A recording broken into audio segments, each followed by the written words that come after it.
మగవులు మెచ్చే ఆషాఢం sale Chennai shopping mall ఆడి KG sale. నమస్కారం, welcome to I dream. Health talks with Vijitha కార్యక్రమానికి స్వాగతం. ప్రస్తుతం మనతో పాటు ఉన్నారు general consultant doctor V Aditya Ranganath గారు. ఇప్పుడు వారితో మాట్లాడేద్దాం. నమస్తే అండి. నమస్తే అండి. ఎలా ఉన్నారు? బాగున్నాను మ్యామ్, థ్యాంక్ యూ. అయితే షుగర్ చాలా పెద్ద సమస్యగా మారిపోతుంది. చిన్నపిల్లల నుంచి పెద్దవాళ్ళ వరకు చాలా మందిలో చూస్తున్నాం. ఆహార రీత్యా కొంతమందికి వస్తే, జెనెటిక్స్ పరంగా కొంతమందికి, ఏదేమైతేనేంటి అందరిలో ఈ సమస్య అయితే ఎక్కువగా. ఇంట్లో నలుగురు ఉంటే ఇద్దరికి ఈ సమస్య చూస్తూనే ఉన్నాం. ఒకవేళ షుగర్ని రివర్స్ చేయాలి అంటే గనక అవకాశం ఉందంటారా? ఉంటే గనక ఆ టిప్స్ ఏంటో తెలియజేయండి. సో ఇప్పుడు డయాబెటీస్ వచ్చింది, లేకపోతే బీపీ వచ్చింది, థైరాయిడ్ వచ్చింది, లేకపోతే వాట్ ఎవర్, ఇదివరకు మనం విన్నది ఏంటి అని అంటే ఒక్కసారి వస్తే లైఫ్ లాంగ్ అది తగ్గడానికి ఆస్కారం లేదు. సో మనం ఏం చేయొచ్చు, కంట్రోల్లో పెట్టుకోవాలి. సో డ్రగ్స్, అదే మన మెడిసిన్ తీసుకుంటాము రెగ్యులర్గా, ఆపకుండా తీసుకుంటే కంట్రోల్లో ఉంటుంది కాబట్టి భయపడాల్సిన అవసరం లేదని చెప్తారు. అయిపోయింది, అది అక్కడతో అయిపోయింది. బట్ ఇప్పుడు రీసెంట్ అంటే చాలా ఇయర్స్ నుంచి మనకి తెలిసిందే ఏంటి అని అంటే వీటన్నిటిని కూడా మనం రివర్స్ బ్యాక్ చేసుకోవచ్చు. కాకపోతే ఆ పద్ధతి తెలియక, చాలా మంది అవేర్నెస్ లేక ఇంకా అదే భయంతో ఇప్పటికీ ఉన్నారు. అంటే ఒక్కసారి వస్తే తగ్గదు, మనం ఖచ్చితంగా టాబ్లెట్స్ మీద బ్రతకాలి లైఫ్ లాంగ్. సగం ఆ థాటే ఇంకా అనారోగ్యం తీసుకొస్తుంది అనమాట. సో అసలైన నిజం ఏంటి అని అంటే డయాబెటీస్ని కూడా మనం రివర్స్ చేసుకోవచ్చు ఖచ్చితంగా. అంటే నేను చెప్తుంది రివర్స్ అంటే పూర్తిగా డయాబెటీస్ అసలు లేకుండానే మనం ఫర్దర్గా మనం జీవించవచ్చు, మన లైఫ్ లీడ్ చేయొచ్చు. అవకాశం ఖచ్చితంగా ఉంది. అంటే ఆరోగ్య సూత్రాలు పాటించడం వల్లనే. ఏంటండి మరి అవి? సో మెయిన్గా ఇప్పుడు డయాబెటీస్ రావడానికి కారణం ఒకటి ఇన్సులిన్ రెసిస్టెన్స్. సరే, ఇన్సులిన్ రెసిస్టెన్స్ అంటే ఏం లేదండి, ఇప్పుడు మనం ఎక్కువసార్లు తీసుకుంటాం, డే మొత్తంలో ఎక్కువసార్లు తినడం, లేదా ఏదైనా మధ్యలో గ్యాప్స్లో మళ్ళీ ఇప్పుడు లంచ్, డిన్నర్, పొద్దున్న బ్రేక్ఫాస్ట్కి మధ్యలో మళ్ళీ ఏదైనా టీ, ఏదో కాఫీ అలవాటు ఉంటుంది, లేదంటే ఇంకేదైనా స్నాక్స్ తింటాం. ఇలాంటి అలవాటు ఎక్కువ అయిపోయి ఏంటి అని అంటే మనం ఏది తిన్నా ఏది తాగినా, అంటే వాటర్ తప్పిస్తే మిగిలిన ఏం తీసుకున్నా మన బాడీలో ఇన్సులిన్ ప్రొడక్షన్ జరుగుతుంది. సో టైప్ 2 డయాబెటీస్ అంటాం ఏంటి, ఇన్సులిన్ ప్రొడక్షన్ ఉంటుంది మన బాడీలో, జనరేట్ అవుతుంది, కానీ ఆ కణాలు సరిగ్గా ఇన్సులిన్ని యూజ్ చేసుకోలేకపోతున్నాయి. దాన్ని టైప్ 2 డయాబెటీస్ కింద పరిగణిస్తున్నారు. ఒకవేళ ఇన్సులిన్ ప్రొడక్షనే లేదు బాడీలో, మన ప్యాంక్రియాస్ సరిగ్గా పనిచేయట్లేదు, అందులో ఐలెట్స్ ఆఫ్ లాంగర్హాన్స్ అని ఒక కణాలు ఉంటాయి, దాని నుంచే మనకి ఇన్సులిన్ వస్తుంది. సో ఇన్సులిన్ సరిగ్గా ప్రొడక్షన్ లేదు అని అంటే అది టైప్ 1 కింద మనం పరిగణిస్తున్నాం. చిన్నపిల్లల్లో కూడా టైప్ 1 అది చూడొచ్చు.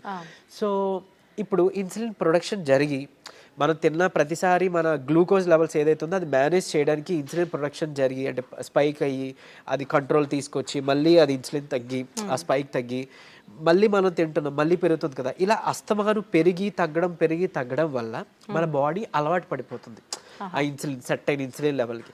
సో ఇన్సులిన్ రెసిస్టెన్స్ వచ్చేస్తే ఏమవుద్ది, ఇదే గ్లూకోజ్ని, అంటే రోజువారీ తినే సేమ్ అదే మోతాదు ఒక గ్లూకోజ్ని మనకి ఇప్పుడు మెటబలైజ్ చేయాలి అని అంటే ఇన్సులిన్ ఈ మోతాదుకి మించి ఇంకా ఎక్స్ట్రా ప్రొడక్షన్ జరగాల్సి వస్తుంటుంది అనమాట. అంటే ఈ లెవెల్కి అది కంట్రోల్కి రావట్లేదు, దాన్నే ఇన్సులిన్ రెసిస్టెన్స్ అంటున్నాం. సో మనం చేయాల్సిన పని ఏంటి అంటే ఇన్సులిన్ రెసిస్టెంట్ తగ్గించి ఇన్సులిన్ సెన్సిటివిటీ మనం పెంచుకోవాలి ఒకటి. తర్వాత ఆహారంలో చిన్న మార్పులే, అంటే ఇప్పుడు డయాబెటీస్ మనం ఇది చేయాలి అని అంటే సరే ఏముంది రైస్ మానేయండి అని చెప్తారు, అంతే కదా, మాకు చాలా ఇబ్బంది, మేము చేయలేము అని అంటారు. అలా ఏం కాదు, కొన్ని పద్ధతులు ఉన్నాయి, నేను చెప్తాను ఇప్పుడు ఖచ్చితంగా. అది పాటిస్తే ఏకంగా డయాబెటీస్ చక్కగా కంట్రోలే కాకుండా రాబోయే రోజులు, అంటే మీకు ఫస్ట్ 3 months 4 months కంట్రోల్ తెచ్చుకుంటారు. ఆ పైనుంచి మనకి టార్గెట్ ఏంటి అని అంటే మనం వాడుతున్న మెడిసిన్ నెమ్మదిగా డోస్ తగ్గించుకోగలగాలి. అంటే తగ్గించగలగాలి అంటే ఆటోమేటిక్గా మనకి లెవెల్స్ తగ్గితే యాజ్ ఏ మీ డాక్టర్ కానీ మేము కానీ తగ్గించగలుగుతాం కదా. తగ్గించిన తర్వాత దీన్ని పూర్తిగా రివర్స్ బ్యాక్ చేసుకొని నార్మల్ లైఫ్, అంటే ఆ ఫుడ్ని తీసుకుంటూ చక్కగా మనం ఎలాంటి ట్రీట్మెంట్, అంటే ఈ డ్రగ్స్ తీసుకోకుండా ఉండడం. మళ్ళీ అది తగ్గిపోయిన తర్వాత మళ్ళీ పంచదార తినేస్తాం, మైదా పిండి తినేస్తాం, గోధుమ పిండి తినేస్తాం, లేకపోతే ప్రాసెస్డ్ ఫుడ్ తినేస్తాం. అంటే అసలు అదే మెయిన్ ప్రాబ్లం. అంటే high saturated fats, high carbohydrates ఉండడం వల్లనే మనకు వస్తుంది. ఇది వరకు వాళ్ళకి, అంటే మన పెద్దలకి అప్పట్లో ఎందుకు రాలేదంటే వాళ్ళు ఇవేం తీసుకోలేదు కాబట్టి వాళ్ళకి రాలేదు. సో మనం అది ఫుడ్డే ఇది ఫుడ్డే కదా, ఏదో నార్మల్ లైఫ్, అంటే తగ్గిన తర్వాత మళ్ళీ తినేవచ్చా అన్న వాళ్ళకి ఇది ఆన్సర్ చెప్తున్నా. సో అది కాదు, నార్మల్గా మీరు రైస్ తీసుకోవచ్చు, రైస్ పూర్తిగా మానే అవసరం లేదు, కాకపోతే రైస్తో పాటు కొన్ని తీసుకోవాల్సి ఉన్నాయి. సో చూడండి, సింపుల్ టెక్నిక్. హై కార్బోహైడ్రేట్స్ తీసుకోకూడదు, హై కాంప్లెక్స్ కార్బోహైడ్రేట్స్ తీసుకోకూడదు, తర్వాత హై సాచురేటెడ్ ఫ్యాట్స్ తీసుకోకూడదు. సో ఇవి తప్పిస్తే మరి మిగిలిన ఆప్షన్ ఏంటి? కొంతమంది ఇక్కడ ఏం చేస్తారంటే కార్బోహైడ్రేట్స్ తీసుకోకూడదు అన్నారు కాబట్టి పూర్తిగా కార్బోహైడ్రేట్స్ని తగ్గించేస్తున్నారు. అంటే నో కార్బోహైడ్రేట్ ఫుడ్ అంటారు, అలా వెళ్ళిపోతున్నారు. కీటో డైట్స్ అని అలా వద్దు. అలా అయితే ఏమవుతుందంటే మనకి ఇన్ని సంవత్సరాలు లేదా ఇన్ని జనరేషన్స్గా మనకి బాడీకి కార్బోహైడ్రేట్స్ అలవాటు, సో దాని డైజెషన్ అలవాటు. సో అక్కడి నుంచి మళ్ళీ అది బ్రేక్ డౌన్ అయ్యి గ్లూకోజ్ కింద మనకి కన్వర్ట్ అవుతుంది, మనకి శక్తిని ఇస్తుంది, బాగుంది. మీరు తినడం మానేస్తే ఒకటి మీకు కూడా బాడీకి అది కొత్తది ఏంటంటే కార్బోహైడ్రేట్స్ అసలు అది డైజెషన్ చేసే ఒక పద్ధతే మర్చిపోద్ది మన బాడీ. సో రేపు పొద్దున్న నార్మల్ సింపుల్గా కార్బోహైడ్రేట్స్ తీసుకున్నా దానికి చాలా కష్టపడాల్సి వస్తుంది. అండ్ ఈవెన్ ఒకవేళ జెనెటికల్గా నెక్స్ట్ జనరేషన్స్ పాస్ ఆన్ అయింది అనుకోండి, అది ఇంకా ఇబ్బందిగా. అంటే నార్మల్ అన్నమే మనం అరాయించుకోలేకపోవచ్చు, లేకపోతే నార్మల్ సమోసానే ఎంజాయ్ చేయలేకపోవచ్చు మనం. సో అట్లా సో సరే ఓకే, హై కార్బ్స్ అంటే తెలుసు, ఈ రైస్ నార్మల్గా అవి తీసుకునేవి. ఈ రైసు తర్వాత ఈ మైదా గోధుమ పిండి ఇవన్నీ తినమని చెప్తుంటారు, అంటే రైస్ని తగ్గించి మైదా గోధుమ పిండి తినమని అంటారు కదా. సో అది కూడా రిఫైన్డ్ తీసుకుంటే, పంచదార లేకపోతే గోధుమ పిండి ఇవన్నీ రిఫైన్డ్ ఫ్లోర్ బయట కొని తెచ్చుకుంటే అది కూడా మళ్ళీ మనకు ప్రాబ్లమే. సో మనం మిల్లులో వెళ్ళి ఆడించుకుందాం, అంటే డైరెక్ట్గా వెళ్ళి మనం గోధుమలు అలాగా గోధుమలు, దానికి జొన్నలు యాడ్ చేయొచ్చు, రాగులు యాడ్ చేయొచ్చు, సోళ్ళు అంటాం కదా, సో అలా రాగి మాల్ట్లో తీసుకునే రాగులు అవన్నీ యాడ్ చేసి దాంతో మనం రొట్టిలానో లేకపోతే మిల్లెట్స్ ఏమైనా దానికి యాడ్ చేసి కినోవా అని ఇప్పుడు వస్తుంది. సరే అంత అఫోర్డ్ చేయలేదు అన్న వాళ్ళకి పోనీ మనకి ఏమంటారు సామెలు, అరికిలు, గంట్లు అలాంటివన్నీ తక్కువ రేట్కే వస్తుంటాయి కదా, అలాంటివి ఇంక్లూడ్ చేసుకోవచ్చు. పూర్తిగా రైస్ మానేమని నేను చెప్పట్లేదు, రైస్తో పాటు ఇది తీసుకోండి. సరే ఇదంతా కాదులేండి, ఓన్లీ రైస్ నాకు కర్రీ మాత్రమే అలవాటు ఉంది, ఇప్పుడు ఇంకేదైనా సింపుల్గా చెప్పండి అని అంటే ఉంది ఒక పద్ధతి. మనకి ఇప్పుడు ఇన్సులిన్ రెసిస్టెన్స్ అని మాట్లాడుకున్నామే, HbA1c మీ అందరికీ తెలుసు. 3 నెలల యావరేజ్ తీస్తే మనకి ఎంత ఉంది అనే దాని మీద మన డయాబెటీస్ ఉందా లేదా, కంట్రోల్లో ఉందా లేదా అని తెలుస్తుంది. సో దాన్ని మనం కంట్రోల్ పెట్టడానికే కదా ఇప్పుడు అన్నీ చెప్తున్నాం. మన ఇన్సులిన్ వాడాలన్నా లేకపోతే ఈ మెట్ఫార్మిన్ మన డయాబెటీస్ డ్రగ్స్ వాడాలంటే కూడా మనకు అలానే దేవుడు కూడా ఇచ్చిన ఆహారంలో ఈ పని చేసే ఉన్నాయి. ఏంటి అని అంటే ఒకటి కీరా దోసకాయలు, తర్వాత పంకిన్ సీడ్స్ గుమ్మడి గింజలు, తర్వాత పాలకూర. వీటిలో ఏంటంటే పాలకూరలో తర్వాత పంకిన్ సీడ్స్లో వైటమిన్ E ఉంటుంది, అది మీ HbA1cని చక్కగా కంట్రోల్ తీసుకొస్తుంది. అండ్ ఇప్పుడు చెప్పిన ఆహార పదార్థాల్లో మీకు ఇన్సులిన్ రెసిస్టెన్స్ని తగ్గించి సెన్సిటివిటీని పెంచే ఉంటాయి. సో ఇప్పుడు సరే కొంత లిస్ట్ చెప్తాను చూడండి. మష్రూమ్స్ బాగా అదే మన ఉడకబెట్టిన గుడ్లు ఫుల్గా విత్ సొనతో పాటు తీసుకోవాలి, అది కొలెస్ట్రాల్ కాదు, మంచి కొలెస్ట్రాల్ తీసుకోండి. సో తర్వాత నెయ్యి, తర్వాత మన కీరా దోసకాయలు, తర్వాత ఓట్స్, గ్రీన్ పీస్ అదే మన పచ్చి బఠానీలు, తర్వాత రాజ్మా, కిడ్నీ బీన్స్ అంటాం రాజ్మా, అలానే మిగిలిన బీన్స్ కూడా చక్కగా మిగిలిన రకాల బీన్స్, చిక్కుళ్ళు బీన్స్ ఇట్లాంటివన్నీ తీసుకుంటే కనుక ఇవన్నీ కూడా మీ ఇన్సులిన్ రెసిస్టెన్స్ని తగ్గించినవే. సో మీ ఇష్టం, గుడ్లు పోనీ ఆమ్లెట్ రూపంలో తీసుకోండి, నిద్రకి పనికి వస్తుంది ఆమ్లెట్, ప్లస్ దీనికి కూడా హెల్ప్ అవుతుంది. సో ఈ ఫుడ్ని మీరు కంపల్సరీగా క్యాబేజీ, కాలీఫ్లవర్, సో బ్రాకోలీ కానీ ఇలాంటి ఇవన్నీ కూడా మీ ఫుడ్ డైలీ ఫుడ్లో ఏదో ఒక రూపంలో ఇంక్లూడ్ చేసుకోండి. ఏదో ఒక్క పదార్థమైనా అట్లీస్ట్ కర్రీ, మనం అది వదిలేసి మిగిలినవేవో తీసుకున్నామంటే మళ్ళీ కంట్రోల్కి రాదు. మీ అందరికీ తెలిసిందే, చాలామంది ఎక్కువ పాలకూర కూడా తినరు. సో అట్లా, లేదంటే మునగాకు ఉంది, సో మునగాకును కూడా మీరు పౌడర్ రూపంలో చేసుకోవచ్చు. ఎండబెట్టేసి చక్కగా పౌడర్ చేసుకొని ఒక చెంచా యాడ్ చేసుకోండి ఒక ముద్దకి, అన్నంతో పాటు రైస్తో తీసుకోవచ్చు, హాట్ వాటర్లో కూడా తీసుకోవచ్చు, మజ్జిగలో కలిపి తీసుకోవచ్చు. ఇది ఒక మనిషికి డైలీ లిమిట్ ఒక చెంచా. సో అట్లా అని ఇప్పుడు ఏం చేస్తారంటే కొంతమంది ఏదైనా రసం, చారు దాంట్లో కలిపేస్తారు. బట్ అది కలిపేస్తే అంటే ఇంట్లో 3 members 4 members ఉంటే అందులో ఎవరికి ఎంత వెళ్ళేది తెలియదు కదా. సో డైరెక్ట్గా మీరు కలుపుకోవడం బెటర్, ఏదర్ వాటర్లోనో మజ్జిగలోనో లేదా మీ అన్నం గిన్నెలోనో. ఇంకోటి అన్నము, ఇప్పుడు అలానే అదే అన్నము కూర తినే ముందుగా 1 కప్పు కీరా దోసకాయ తీసుకోండి, లేదా బీన్స్, మొలకలు తీసుకోండి చక్కగా. ఇవన్నీ మీకు హెల్ప్ అవుతుంది. లేదంటే మన దాలిమ్మ గింజలు 1 కప్పు పెట్టుకోవచ్చు, పెట్టి ముందు అది తిని తర్వాత అన్నము కూర మనం తీసుకుందాం. అలానే అన్నం తినే ముందు, టిఫిన్ తినే ముందు, నైట్ డిన్నర్ చేసే ముందు ఏం చేయొచ్చు అనంటే కొంచెం పెప్పర్ అంటే మన మిరియాల పొడి 1 చిటికెడు తీసుకొని నిమ్మరసం యాడ్ చేసి కొంచెం గోరువెచ్చని నీటిలో ఒక కప్పు లేదా 1 గ్లాసు గోరువెచ్చని నీటిలో కలిపి తాగేసేయండి. ఎందుకు అనంటే ఇప్పుడు ఈ పెప్పర్లో ఉండే పైపరిన్ అనేది మన ఏమంటారు యాక్టివ్ ఇంగ్రీడియంట్, మెడిసినల్ వాల్యూ ఉండే ఇంగ్రీడియంట్. ఇది మన లివర్లో ప్యాంక్రియాస్లో అదే ఎక్కడి నుంచి అయితే ఇన్సులిన్ వస్తుందో అందులో అక్కడ డైజెషన్ ఎంజైమ్స్ని వాటిని కూడా మంచిగా ఇది ఏమంటారు మెటబలైజ్ చేస్తుంది. కరెక్ట్గా మెటబాలిజం బాగా జరిగి ఎంజైమ్స్ అన్ని మంచిగా ఫంక్షన్ అయ్యేలా చేస్తుంది. సో తర్వాత ఇంకొకటి మోర్ ఓవర్ ఈ ఏవైతే కాంప్లెక్స్ కార్బోహైడ్రేట్స్ మన హై కార్బ్స్ అన్నాం కదా దాన్ని బాగా కరెక్ట్గా డైజెషన్ జరిగేలాగా మెటబాలైజ్ అయ్యేలాగా ఇది హెల్ప్ చేస్తుంది. అండ్ ఈవెన్ మన పోషకాలు ఏవైతే ఉన్నాయో ఆ కూరలోనో లేకపోతే మనం తీసుకునే ఫుడ్లోనో అవి మనం వంట పట్టడం అంటాం కదా మన అబ్జార్ప్షన్ అవి అబ్జార్బ్ చేయడానికి ఈ పైపర్ ఈ పెప్పర్ మన మిరియాలు పొడి చాలా బాగా హెల్ప్ చేస్తుంది. సో ఈ రూపంలో తీసుకున్నారనుకోండి మీరు తిన్న తర్వాత పెరిగే షుగర్ లెవెల్స్ కంట్రోల్కి వస్తాయి అండ్ ఈవెన్ మనకి లోపల ఫంక్షనింగ్ బాగా మెరుగుపడుతుంది. ఇకపోతే డయాబెటీస్ రివర్సల్ గురించి వద్దాం. సో నేను ఇప్పుడు చెప్పింది 3 to 4 months చేస్తే ఖచ్చితంగా మీ షుగర్ లెవెల్స్లో చాలా వరకు మీకు తగ్గడం మీరే గమనించుకుంటారు. మీరు ఇంత అద్భుతంగా పనిచేస్తుందా అని అంటారు. ఎందుకనంటే చాలా మందికి ఒకటి ఉండిపోయింది సైకలాజికల్గా, అంటే drugs like what ever medicine మాత్రమే మెడిసిన్, ఫుడ్ అంటే జస్ట్ ఆహారం మాత్రమే. అసలు కాదు. మీకు గుర్తుండుంటే ఎప్పుడైనా మీ నాన్నమ్మలు అమ్మమ్మలు మీకు ఎప్పుడైనా పొట్టనొప్పి వచ్చింది అని అంటే ఏదైనా వాము కొంచెం సాల్ట్ కలిపిస్తే వెంటనే తగ్గడం మనం గమనించి ఉంటాం. లేదంటే మెంతులు మింగేసి తాగేయండి వాటర్ అంటాం. అవన్నీ ఎందుకు పనిచేస్తున్నాయి? ఇప్పుడు యాంటాసిడ్స్ ఏవో వెళ్ళి పరగడుపుల మాత్రలు మనం పైకి వెళ్ళి తెచ్చుకొని వేసుకుంటున్నాం. అవేం అవసరం లేకుండా వాళ్ళు బతికారు కదా. ఎలా బతికారు? ఇలానే. ఇవన్నీ ఫుడ్డే మెడిసిన్. మనకు ఒక మెడికల్ షాప్ ఉంది. ఎగ్జాక్ట్లీ.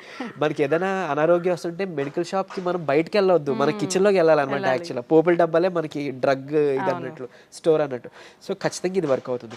అండ్ మోర్ ఓవర్ అంటే ఇప్పుడు మన బెర్రీస్ నుంచి ప్లాంట్స్ నుంచి ఎక్స్ట్రాక్ట్ చేసిన బెర్బరిన్ అనేది ఒక సప్లిమెంట్ ఉంటుంది ఆబ్వియస్లీ.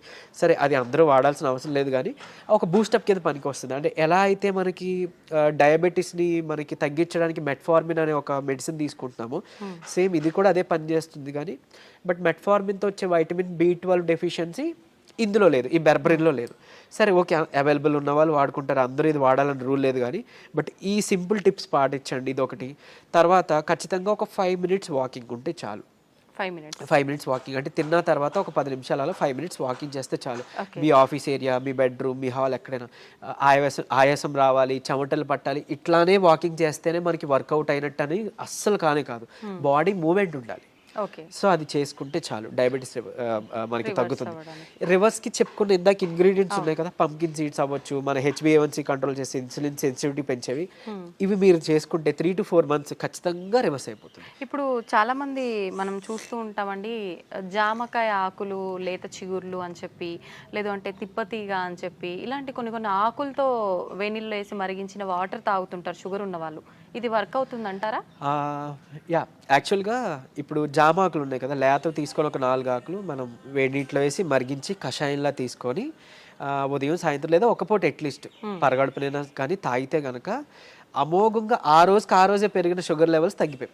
సో నేను ప్రీవియస్ వీడియోలో జామాకులు కషాయం గురించి చెప్పినప్పుడు చాలా మంది ఫోన్ చేసి అంటే ట్రై చేసి చక్కగా ఫస్ట్ నమ్మారు, ట్రై చేసి ఒక 2 daysలో వాళ్ళు ఫోన్ చేసి సార్ అంటే మాకు 1 day 2 dayలోనే ఇంత బాగా పనిచేస్తుంది, కంటిన్యూ చేయొచ్చు అంటారా, ఎక్కువ కాలం అన్నారు. బేసిక్గా చేయొచ్చండి, చేసుకోండి అని చెప్పారు. సో ఈవెన్ అది వాళ్ళకి ఏంటంటే డయాబెటీస్ ఎక్కువ, షుగర్ లెవెల్స్ ఎక్కువ ఉండడం వల్ల కొంతమందికి నిస్సత్వ నీరసంగా ఉంటుంది కదా, దాన్ని కూడా ఇది మనకి జామాకులు బాగా హెల్ప్ అవుతుంది. జామకాయ తినొచ్చు, బొప్పాయి తినొచ్చు, అట్లనే జామాకులు కషాయం బాగా హెల్ప్ అవుతుంది, తీసుకోవచ్చు. తిప్పతీగ కూడా తీసుకోవచ్చు. బట్ తిప్పతీగ చాలా మంది తెలియక కోవిడ్ టైంలో అంటే ఇప్పుడు వైరస్ నుంచి బయటపడాలని తెలియక చాలా మంది ఓవర్ డోసెస్లో తీసుకుని వితిన్ 15 daysలో వాళ్ళ లివర్ మొత్తం డ్యామేజ్ అయ్యి ఎమర్జెన్సీ వార్డులో అడ్మిట్ అవ్వడం, చనిపోవడం జరిగింది. కానీ నేను ఇక్కడ చెప్పే ఒక ముక్క, తిప్పతీగ ప్రాబ్లం కాదు, ఓవర్ డోస్ ప్రాబ్లం. కాబట్టి తిప్పతీగని మనం ఇప్పుడు ఒకవేళ ఒక లైక్ 1 inch తీసుకున్నాం అనుకోండి, ఆ రూట్ ఏదైతే ఉందో దాన్ని బాగా బాయిల్ చేసి మనం దాన్ని తాగొచ్చు. దాంట్లో కొంచెం ఉసిరిపొడి యాడ్ చేయొచ్చు, లేదంటే మునగాకు యాడ్ చేసుకోవచ్చు 1/2 spoon అట్లా. ఇలాగా మనం తీసుకున్నాం అనుకోండి మనకి మంచిగా బెనిఫిటే. ఇప్పుడు అలాగని ఏంటి ఫ్లాక్ సీడ్స్ ఉన్నాయి, అవిసె గింజలు ఉన్నాయి. అవిసె గింజలు మనకి కొలెస్ట్రాల్ తగ్గిస్తుంటుంది, డయాబెటీస్ని రివర్స్ చేస్తుంది బాగా. అంటే ఒక 2 చెంచాలు మనం పౌడర్లా కానీ తయారు చేసుకొని మనం ఫ్లాక్ సీడ్స్ తీసుకుంటే, ఇదే ఫ్లాక్ సీడ్స్ గురించి ఒక పేపర్లో ఒక ఆర్టికల్ వచ్చింది. ఏంటి ఫ్లాక్ సీడ్స్ తీసుకోకూడదు, లివర్కి మంచిది కాదు, లేకపోతే ఇంకోటి ఏదో అని. కరెక్టే, ఏదైనా అతిగా తీసుకుంటే మనకి ఫుడ్ అయినా ఆబ్వియస్లీ కదా. సో అంతే, అది పట్టుకొని ఉండొద్దు. అరే ఇప్పుడు తిప్పతీగ ఏదో ప్రాబ్లం, సరే తిప్పతీగ పక్కన పెడితే అట్లీస్ట్ ఫ్లాక్ సీడ్స్, ఉసిరికాయ ఫ్లాక్ సీడ్స్, లేకపోతే మన ఏమన్నా మన పెప్పర్, సో ఇట్లాంటివి ఉన్నాయి కదా, వీటి వల్ల ఏం చేయటం జరగదు. డ్యామ్ షూర్ మంచిదే. సో లిమిట్లో తీసుకోండి. ఇంకోటి ఫ్లాక్ సీడ్స్ గురించి ఇప్పుడు మాట్లాడుకున్నాం కాబట్టి చాలా మంది తెలియక దాన్ని పౌడర్ చేసి స్టోర్ చేసుకుంటున్నారు. వద్దు, అది ఏంటి అని అంటే ఆక్సిజన్కి సెన్సిటివ్ అనమాట, ఎయిర్ సెన్సిటివ్ యాక్చువల్గా. దీన్ని మనం ఎంత ఎయిర్ టైట్ దీంట్లో స్టోర్ చేసుకున్నా, ఎంత అమోఘంగా పనిచేస్తుందో ఇది అంత చేడ్ చేస్తుంది. స్టోర్ చేస్తే ఆక్సిడైజ్డ్ అయిపోయి మనం ఎంత ఇది చేసినా అది అయిపోతుంది. సో ఫ్రెష్గా తయారు చేసుకోండి. ఒక 2 చెంచాలు చిన్న మిక్సీ గిన్నెలో మాత్రం అవుతుంది, పెద్ద మిక్సీ గిన్నెలో అవ్వదు. సో చేసుకొని మీరు బటర్ మిల్క్లో మిక్స్ చేసుకోవచ్చు. కొలెస్ట్రాల్ తగ్గుతుంది, డయాబెటీస్ రివర్సల్కి హెల్ప్ అవుతుంది. అండ్ ఈవెన్ మనకి బయట బనానా ఫ్లోర్ అని దొరుకుతుంది, అరటి దీని నుంచి తీసిన పిండి. సో అది ఆన్లైన్లో వాటిలో అవైలబుల్, దాన్ని తెచ్చుకోండి. ఒక చెంచా చక్కగా బటర్ మిల్క్ దీంట్లో మిక్స్ చేసుకోండి. ఈ ఫ్లాక్ సీడ్స్ని మిక్సీలో పౌడర్ చేసుకోండి, పరగడుపునే తాగండి. మీకు డయాబెటీస్ని కంట్రోల్ రివర్స్ చేయడానికి హెల్ప్ అవుతుంది. ఎందుకు అంటే రెసిస్టెన్స్ స్టార్చ్ అదన్నీ ఉంటేనే మనకి యూజువలీ చాలా ఇదనమాట. సో డయాబెటీస్ రివర్స్ చేయడంలో ఈ అరటి ఫ్లోర్ ఏదైతే ఉందో అమోఘంగా పనిచేస్తుంది. ఒక్క చెంచా చాలు, మీరు తినే దాంట్లో ఎందులోనూ కలుపుకోవచ్చు. ఈవెన్ ఏమంటారు, మీరు తినే ఏదైనా అట్టు రొట్టెలో వేసుకోండి, లేదంటే ఇలా బటర్ మిల్క్లో మిక్స్ చేసుకోండి. ఇది ఖచ్చితంగా మీ డయాబెటీస్ రివర్సల్కి హెల్ప్ అవుతుంది. సో ఎందుకు, ఇన్సులిన్ రెసిస్టెన్స్ మనకి మెయిన్గా రివర్స్ అవుతుంది కదా, అంతే. ఇదే సీక్రెట్ ఫార్ములా, ఇది నమ్మి చేయండి. నిజంగా చెప్తున్నా, మీరు ఇయర్స్ డ్రగ్స్ అది వాడాల్సిన అవసరం లేదు. అండ్ ప్రీవియస్గా ఒక వీడియోలో నేను చెప్పాను, లైక్ పరగడుపున ఒక చెంచా కలబంద గుజ్జు తీసుకోండి అని.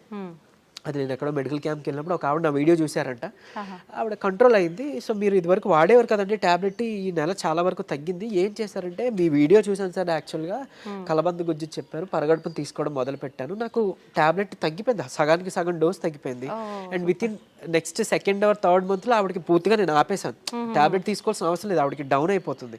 సో అంత బాగా పనిచేస్తాయి మనకి దేవుడిచ్చిన ఇవన్నీ మెడిసిన్సే. సో ఇందులో చెప్పింది ఏదైనా వాడుకోండి. మీకు ఏం పని చేసిందో కమెంట్లో చెప్పండి. సో మిగిలిన వాళ్ళకి ఇన్స్పైరింగ్గా ఉంటుంది. అండ్ ఏది పని చేయలేదో లైక్ నాకు తెలిసినప్పుడు నేను సజెస్ట్ చేయగలుగుతాను మీకు ఆల్టర్నేట్గా. ఓకే, థ్యాంక్ యూ అండి. నిజంగా చాలా యూస్ఫుల్ టిప్స్ అనేది తెలియజేయడం జరిగింది. నమస్తే.